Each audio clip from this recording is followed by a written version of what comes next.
Okay, book recommendations. These are always really fun videos to make. I have a stack of books here that I have picked out from my library, which is downstairs, and which is getting quite massive nowadays. But always like to just pick out a few to highlight and to recommend to you. And I've been looking forward to recommending these to you for a long time because I just think so incredibly highly of these. If you're into church history, you may have heard of the Synod of Dort. Of course, in the mid 16th century, the Synod of Dort was so incredibly important for the Reformation, for the Protestant Reformation. This is an excellent copy that Sprinkle put out, the Articles of the Synod of Dort. So about 70% of the book will cover the specific details in those articles. But what's really nice, and this is a really nice hardcover, like I said, it was published by Sprinkle. Thomas Scott, who was a Bachelor of Divinity, or Doctor of Divinity rather, he helped put this book together. The first 20 or 30 pages is an introductory essay, and then it continues on with a historical perspective. And then, like I said, the rest of the book covers the Synod of Dort well beyond the 5 points, of course. So that I wanted to recommend to you. Excellent stuff. Now, along with that, a nice little companion piece to that, this is a much harder book to find and a much older book. The 5 Points of Calvinism by William Parks. William Parks was part of the one of the key individuals who started the Sovereign Grace Union. And this is actually, now his right-hand man was Henry Atherton. And this is the stamp of authenticity that says that that was his book from his library. So this is actually Henry Atherton's personal copy from Grove Chapel, where both of them did their ministry. And that's what the cover page looks like, if you want to take a look at that. And again, so this copy from 1929, this is a first edition from 1929. They didn't print a lot of these, so this is a really nice thing to have. And again, don't let the title fool you. 5 Points of Calvinism, yes, but these are actually sermons that really delve deep into those 5 points. And the sermons are, oh man, if we could have some sermons like that today, wouldn't that be a wonderful thing? William Parks was a gifted pastor and preacher, and Henry Atherton was alongside of him as associate pastor at Grove Chapel, and this was his book, and it's been passed along probably to several owners over the last 70 years until it has reached my library. So definitely, if you're interested in that, try to find it. You might be able to find that online. Definitely not a book you're going to be able to locate in a bookstore, even a secondhand bookstore. It's possible that there are one or two out there somewhere in Europe, but I wanted to highlight that one for you. Now, this is the other thing that I wanted to share with you. I am currently doing, on the topic of free will, I am currently doing a comprehensive study side by side between two experts at this doctrine. The first guy, John L. Girardeau, and some people pronounce it Girardeau, he has a take on the will, and but his take is very, very different from Jonathan Edwards, who wrote The Freedom of the Will. And I'm going through both works side by side which is really an interesting exercise, to compare those two authors' takes on the doctrine of the free will. Now, just giving an idea, Jonathan Edwards was a determinist, a biblical determinist. So I always want to make that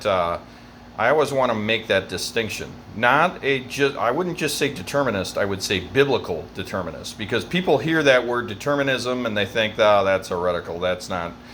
But if you really look at what biblical determinism is, which is what Jonathan Edwards does, then you can understand it a little bit more fluently. The other thing Jonathan Edwards does, which is different from Girardeau, is that Edwards is a compatibilist, which means he balances in a theological way the freedom of man, human responsibility, and he'll balance that with God's sovereignty. Whereas John L. Girardeau does not believe in compatibilism. He believes that's a contradiction in terms. So again, very interesting. We could talk for hours on these two guys, and I've just launched the study about 3 or 4 months ago, and I'm really just taking my time with it. But if you ever want to do that, buy those two books and read them together, side by side. I'd be interested to know, this was an original idea on my part, but I would be interested to know if anyone else has had that idea out there. So the two books again, this one, The Will and Its Theological Relations, and then Edwards' book, The Freedom of the Will. You can get a pretty good deal from Reformation Heritage Books on this. You can get it online. So, okay, now I wanted to talk about the soul, and what a heavy subject. There's actually another word for the study of the soul in theological terms. I believe it's called pneumonology. Probably pronouncing that wrong. But John Flavel, in his second volume of his works, does a comprehensive study on the soul, and that is the sole reason why I wanted to get volume 2. I don't have the entire set from Flavel, but if for anyone who has read Flavel, they can tell you this guy is such an edifying writer, and he cuts just right to the soul. And so who better to do a study on the soul? And I will just tell you up front, though, this is very, very deep, rich, spiritual writing that he does. But, his whole set, he covers a number of things: the Trinity, doctrine of the Trinity, Christology, many other doctrines, God's wrath, sin. It's all covered in the works of John Flavel. But if you're looking to really get a grasp on the soul, which is invisible, of course, then pick up volume 2. Now, I wanted to cover a couple of other things. There's so much we could say about Charles Spurgeon, but this is one of his great devotionals. It's not the only devotional that is out from Spurgeon. Other publishers, other than Zondervan, have published devotionals by Spurgeon, but this is one of the best, morning and evening. So just as it implies, there's a morning devotional for each day, and there's an evening devotional for each day. And I have to tell you, this is like taking medicine. So comforting. And I also believe that providentially, God will send you to the right page at the right time for the right message. And of course, obviously, you can go to the actual date, but it's never a coincidence, these messages. They're providential. They're, just like taking medicine. And Spurgeon is so comforting and so wise, and his literary style is just amazing. So much of what is written here was actually taken down by people in the pews with the pen. There were not recording devices back then, we don't know what Charles Spurgeon's voice sounded like, but we do have his words from his sermons that were taken down. Of course, a lot of Spurgeon's notes have now been published as well. So I wanted to recommend that as a Spurgeon devotional.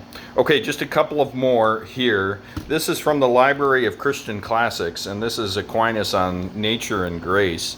This is, I'm not going to lie to you, this is a challenging read, but if you really want to try to get a handle on how Aquinas looked at those two doctrines, Aquinas, of course, did borrow a great deal of his philosophy from Aristotle. So it would be an appropriate comparison, Aquinas and Aristotle. However, the big misconception is that Aquinas thought that those two, nature and grace, were separate and should not be, were distinct, and that they should be, or I should say, the big misconception is that he lumped the two together and ruled, but what he did was he made a distinction. He didn't rule. It's true that he didn't rule one out over the other. He looked at each one. He made the appropriate distinction, and we can't go into it now because it's so incredibly deep. And when you hear the word nature, one thinks of natural theology, and a lot of people want to throw out natural theology, which you can't. You can't throw out natural theology, but you can't make natural theology all that there is. There is some revelation in natural theology, but what I always say about nature is nature is not the creator. Nature is the creation, but not the creator. We never want to make the creation the creator. So there is an element of revelation when it comes to nature. And then, of course, grace, which we could talk so much about. And we got to be careful in our discernment when reading Aquinas about grace, just because of the proper definitions. I think he gets a lot right on grace, but we all know what Romanism did when it distorted the doctrine of grace. Roman Catholicism has a completely different doctrine of grace than what is scriptural. And Aquinas will dance around that. But when Aquinas is talking about grace, he's talking about the distinction from a revelation perspective between grace and nature. Okay, now we save the best for last. Look at this. Look at the granddaddy of them all. This thing, man, Sprinkle Publications put out so many good books, but I'd rank this one right at the top. Augustus Toplady. Augustus Toplady was one of the strongest apologists for predestination and against Arminianism, against Pelagianism, against decisionism, against any man-centered free will / junk theology. And he does not pull punches. Augustus Toplady is he incredibly good. And a lot of people think he's too harsh, but this is exactly what we need in the 21st century. We don't have it anymore. But back in his day when he was writing, what would you say, 16th century? Yeah, I'll have to find out, 16th, 17th century. He was incredible. One guy who quotes Toplady quite a bit is Arthur W. Pink. Toplady was one of his favorites. So it's no surprise that I like Toplady as well, because Arthur W. Pink is one of my favorite theologians. But he really can be a great defender of the doctrines of grace. And this is a long work. It's one of those works that you can't read in one sitting, obviously. It takes years and years and years, but just chip away at it. And this is the kind of book that sometimes I will put down and just stop reading and just begin applauding, because he's that good. I will go around during fellowship and talk to other church members and bring this guy up, and most people know him from his hymn, and they say, "Oh yeah, Toplady, we know him from his hymn, Rock of Ages." And he was a great hymn writer as well. But read his works. Don't just listen to his hymns or sing his hymns. Read his works, the complete works of Augustus Toplady. Those are my book recommendations for the summer. You can get to work on reading those.